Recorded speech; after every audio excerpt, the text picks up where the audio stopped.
If your world feels like it's spinning, if something unexpected has shaken your sense of safety, if you're trying to hold it together while everything around you feels uncertain, this upcoming episode is for you. In our next podcast episode, we will be talking about how to stay steady and stable in the storms of life, how to stay grounded when your world is in commotion.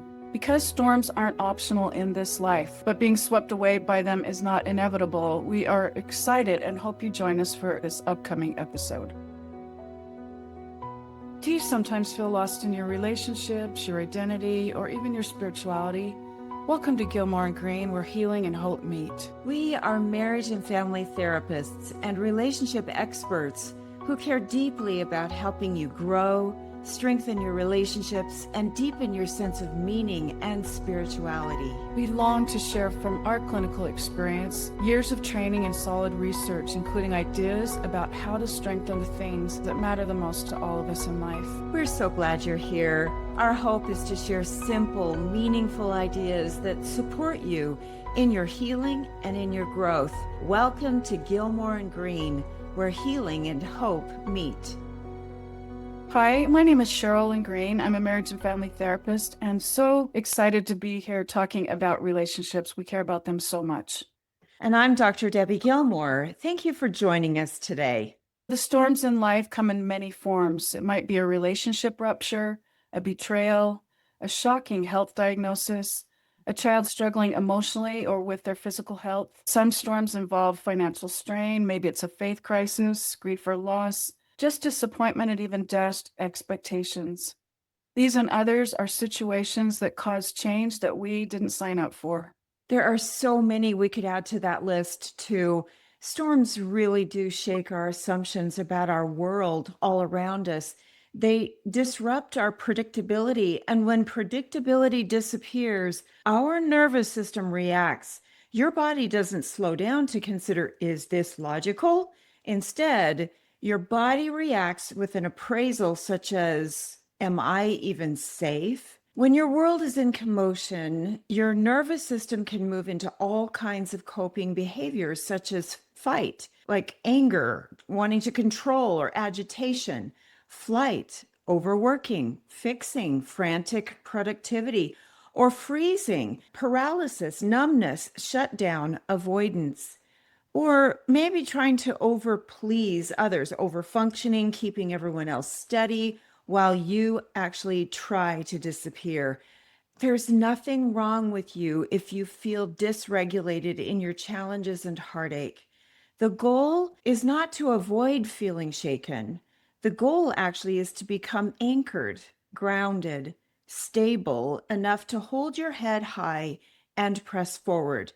Sometimes all you want is to be able to breathe. Debbie, I love you reminding all of us that this is really normal reactions. And I love what you said is, am I safe? That's really what we're scanning for when change comes. Am I safe? Am I okay? And so I love the way you've set this up and talked about this. Yeah, the other thing I wanted to point out is that we're talking about the ideal. Wouldn't it be great if we could stay stable? So today, what we're hoping is to give ideas of how to accomplish that. It really does take cultivating and practice, but these practical ideas we hope will inspire and help you be stronger. When we're trying to survive a storm, what many of us do is we put on our armor, right? We actually can become rigid and perceive that we have to be tougher in this. We start to strive, like you talked about, for more control some way, which actually causes us to become more detached. We often struggle for more self-reliance, believing that we should be able to navigate the storm on our own power, and I love this, with our own protective armor. Armor doesn't steady us, it isolates us. And just as an anchor steadies a ship, an anchor will serve to steady us when we're in our storms. So if you think about it this way, an anchor doesn't stop the wind, right?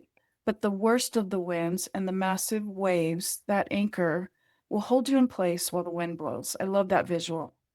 Yeah, it's a great analogy, isn't it? The anchor is such an essential tool for a ship.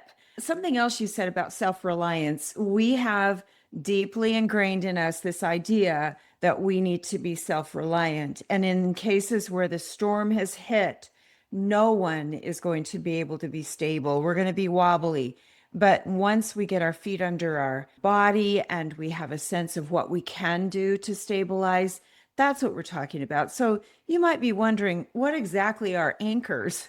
Well, anchors are the practices and perspectives that root you in something deeper than the storm. We have identified 5 anchors that solid studies have found to be extremely empowering. So we're going to list those for you right now. The first one is to regulate before you reason.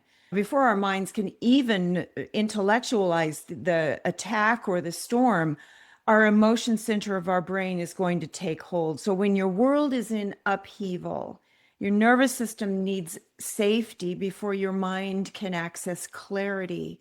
That's literally how our brains work when we're in the midst of distress. Grounding ourselves is a physical process first. You have to try to slow your breath by lengthening your exhale, get all that air out. Intentionally breathing through your nose, which brings more air into your lungs, and then exhaling through your mouth. Breathe in through your nose and breathe out through your mouth. And that really does help our body start to calm down, lowers our heart rate, our blood pressure. Check to be sure both of your feet are pressing into the floor. Name 5 things that you can see. This is tapping on all of our 5 senses. 4 things that you can feel, 3 things that you can hear. These powerful but simple steps are intentional, and they're reminding your body that I am here, I am breathing. This moment is survival. I'm thinking how quickly we jump to the fight, flight, freezer, bond, please reaction. Yeah. As you're talking about this, it's just so critical, like you say, that we catch that moment where we want to jump so quickly, where we're so trained to do that and slow down and do exactly what you've talked about. And in fact, it really doesn't work to just think our way into calm, right? It's like you just discussed an entire body mind experience. Numerous studies have shown that mindfulness exercises, guided visualization, and emotional grounding that you just talked about through mind body experiences actually changes the brain, and it will help us automatically regulate these emotions, these actually terrifying emotions that show up. Oh, I wanted to just point out this idea of guided visualization and mindfulness.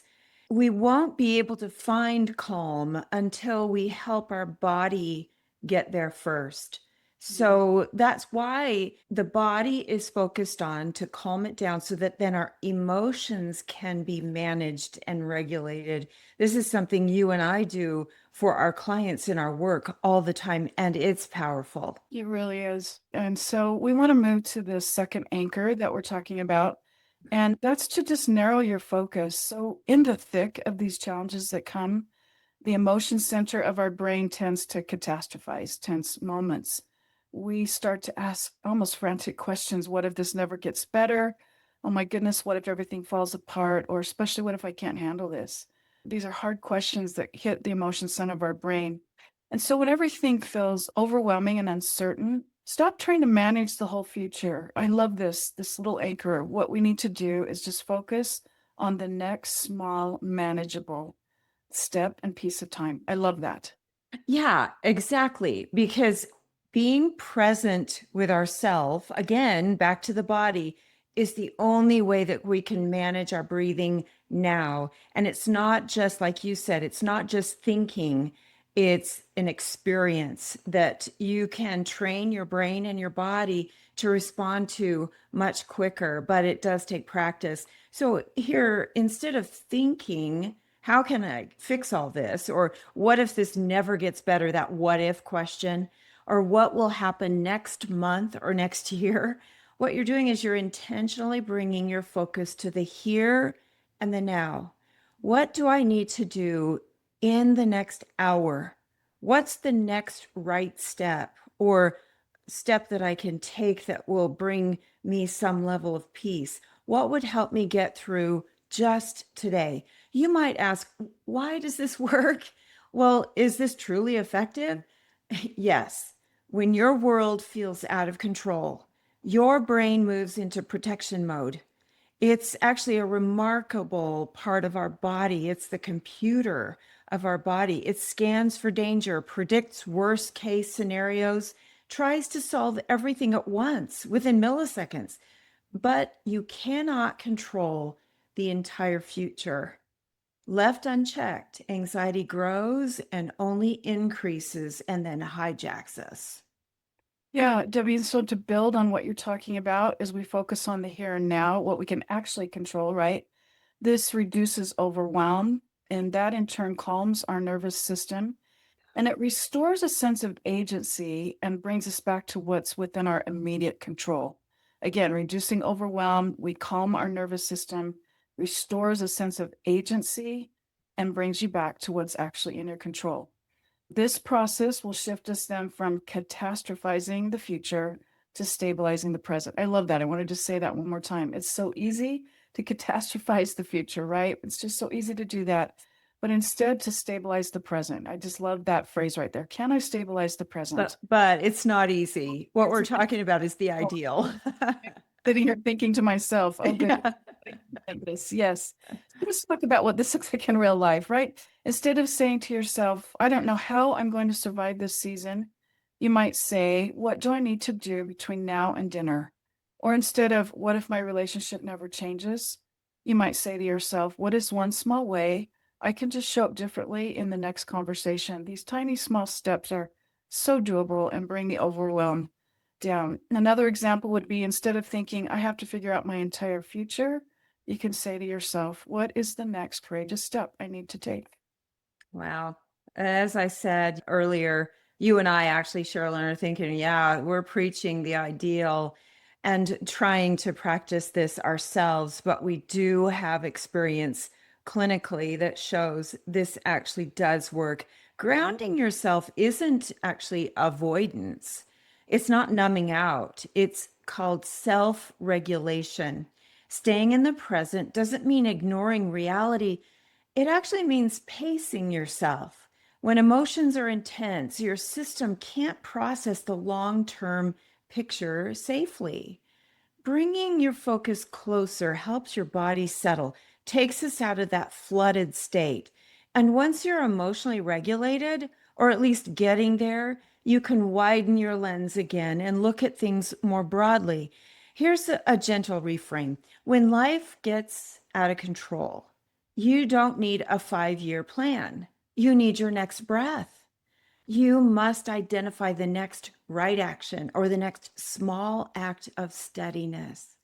Control returns in inches, not miles, incrementally.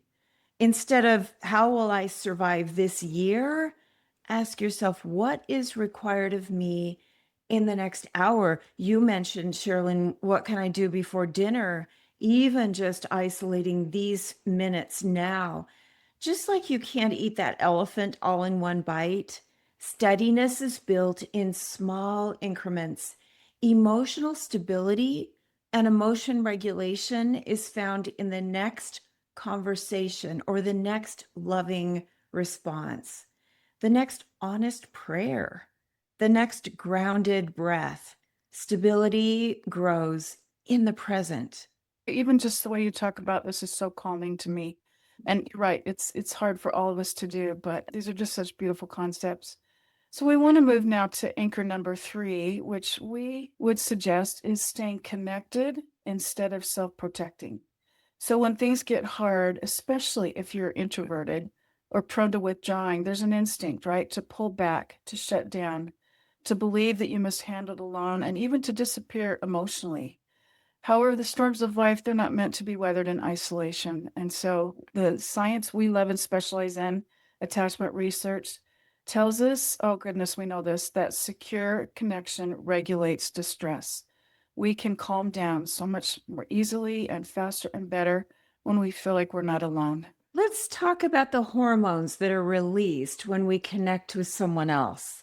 This is science. When we isolate, we're not able to achieve that oxytocin release hormone in our body that calms our whole entire system. It really does require connection with someone else and a lingering experience. Yeah. So true. It can't be overstated enough, honestly. And just the biological help that we get along with other things. So, one thing to do in this anchor is to ask yourself, who in my life is safe enough to let them know that I'm struggling? I just love that question. Who in my life is safe enough to do that with? And we want to point out that you don't need a crowd, right? You just need one or two steady friends or loved ones to turn to. And sometimes, I love this too, we demonstrate the most strength by not just pushing through and trying to survive on our own. Sometimes strength is just saying, this is harder than I thought. Please help me. I love this whole anchor and concept of the gift of loved ones and friends in our life that we can turn to in this anchor and find that oxytocin, that connection, the calm that we get from others in the storm. And it's helpful to identify that person or those persons before the storm hits. Identify who your circle of wagons will be. And then you mentioned something about strength is just saying, this is harder than I thought. That's courage to admit that. And even more courage for someone who tends to withdraw to say, please help me. A level of guilt might rise up or shame in needing help. So, that one right there is so important. Yeah, and I just want to add this to Debbie. I believe this with all my heart that one thing we can do in our own lives is to become a safe person for people. That's something that takes time to do in people's lives. We nurture that in our relationships so that when the storm hits, it's in place. And I love the idea that we can be proactive in our own lives of becoming safe people for others and building that critical network. So it doesn't happen the instant the storm hits, right? It's something that we build in each other, this safety, this trust, so that when the storms come in our lives, we are there ready to go to help. Wow, that's so amazing that you turned it to could we be in a position to be that person? I've started to, in my personal prayers, pray that I'll recognize someone who needs my help, to be more in tune and available. Now, that's not suggesting that I do that perfectly. I want to be able to be aware. But if we're so caught up in our own busyness, we won't recognize those who need help. But really, what we're talking about is when you are in that storm, reach to someone else, ask for help. Now, the fourth anchor is about separating the storm from your identity, who you are. When life is in commotion, we can sometimes internalize it and tell ourselves, if this is happening, something must be wrong with me. I should be handling this better. There's that should thing. Or this means I'm actually failing. But storms do not and cannot define our worth. Difficulty doesn't mean deficiency. So you can be deeply faithful and at the same time be deeply shaken. You can actually be quite competent but overwhelmed at the same time. You can be strong, but at the same time, you can also be immersed in deep grief. Steadiness isn't the absence of emotion, it's actually the refusal to allow emotion to rewrite your identity. So we want to talk about our final anchor. Anchor 5 is to root yourself in something eternal. The storms of life expose the platform that we've built our stability on. So if your peace is built on circumstances staying predictable, wow, you'll soon find out that the storms of life will dismantle it. Can I say demolish it? Yeah. But if your steadiness is rooted in something deeper, your faith, your values, your purpose, covenants for people, callings, then even when circumstances shake, your foundation remains stable. I love this anchor. I believe this so much. So for those of us who believe in a higher power, in God and Jesus Christ, this steadiness isn't something that's self-generated within us. It's actually a steadiness that's anchored in Him or a higher power. For me, I am rooted in Jesus Christ, and His constancy for me never wavers. When mine has crumbled, I've learned this through my own experiences of life that when that foundation is secure and founded on Him, it's steady. The outcomes don't matter. I'm not thrown around and tossed around because the anchor is on Him. And it's His strength actually that compensates for mine when it's depleted.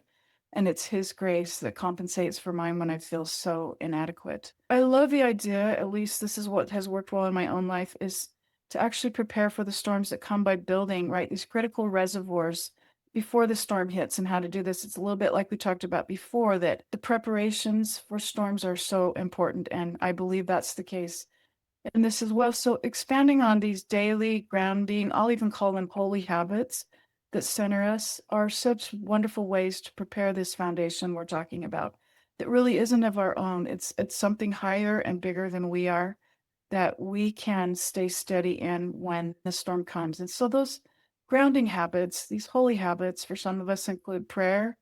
They include a daily study of sacred words, whatever that would be.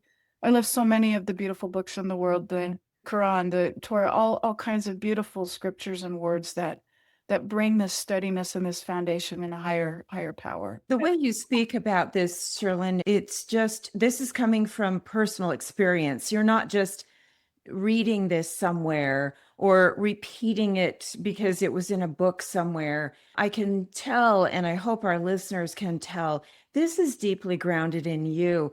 Being able to reach to the Savior for me is the same, knowing when that storm hits and having that resilience built because I was trying so hard to prepare with that reservoir really does serve as a guide, a sail in the wind that can help me at least manage knowing I'm not alone. So I'm so grateful that you pointed that out. Yeah, thank you. I think the place I learned it most deeply is when our son-in-law was diagnosed with ALS. The outcomes were so terrifying. And I learned so deeply, more than I've ever learned in my life, to steady myself on a foundation that was secure through that. And so thank you. I am speaking from my heart. Yeah. It's important to point out that grace doesn't remove storms. No. It helps us hold our head high and it sustains us inside the storm. Sometimes we're going to call it the help of heaven shows up for us as quiet strength. Even more amazing sometimes is that merciful help and added strength that comes as people or ministering angels in ordinary clothes, so to speak. But we need to remember that we're not alone in the wind. And I want to talk just briefly about what staying steady really looks like, if that's okay. Staying steady doesn't mean that you never cry. It doesn't mean that you're never afraid or that you never experience self-doubt or that you never get frustrated. Those are a part of our human experience. Those emotions happen normally. Staying steady doesn't mean that you're able to slow down and breathe, return to connection, or realign with truth. You refuse to let fear dictate your next step. So it's really less about perfection, not about perfection, and more about returning over and over and over again.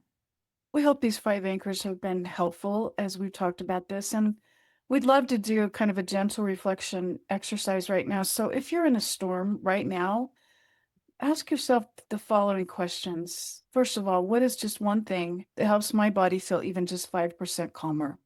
What can I let in just a little bit, or sorry, who can I let in just a little bit more? Turning to that safe person, who could I bring into my suffering, my fear, that would allow me to feel the calm that comes from connection?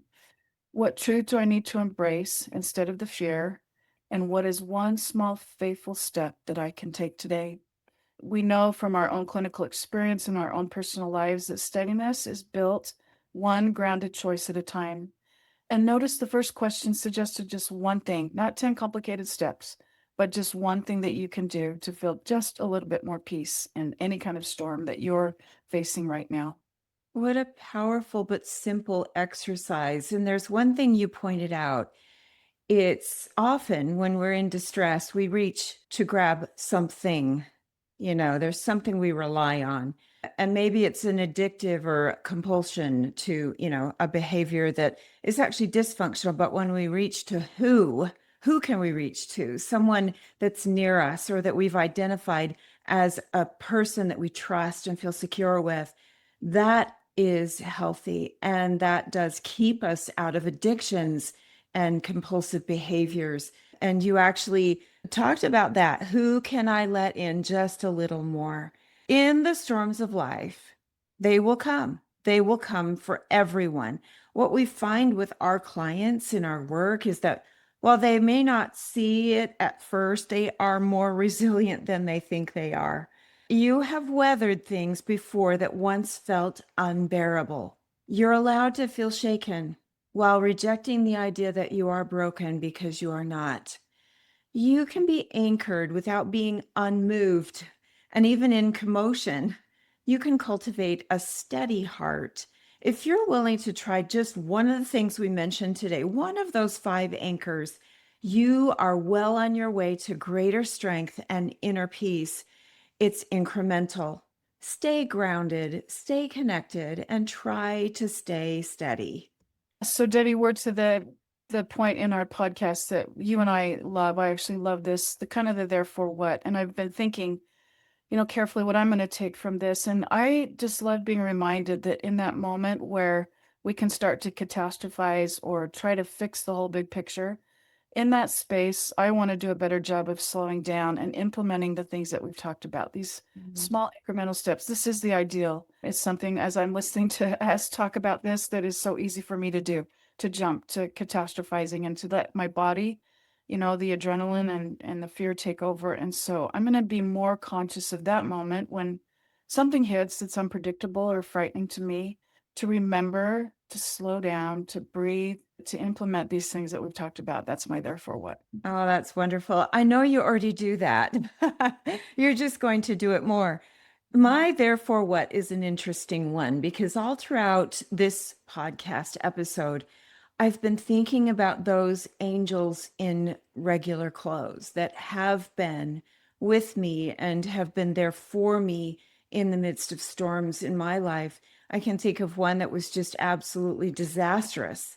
And the other day, I was reminded of them, and I'm thinking of 2 individuals, and I was prompted to consider writing a brief note to say thank you, just to remind you that those many years ago, what you did for me was so significant. It helped me change the direction of my life. Not that I was headed toward disaster, but I was able to see new options and new opportunities because they helped me steady.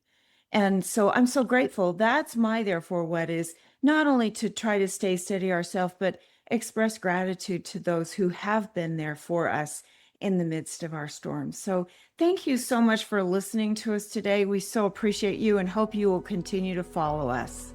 Thank you so much, everyone.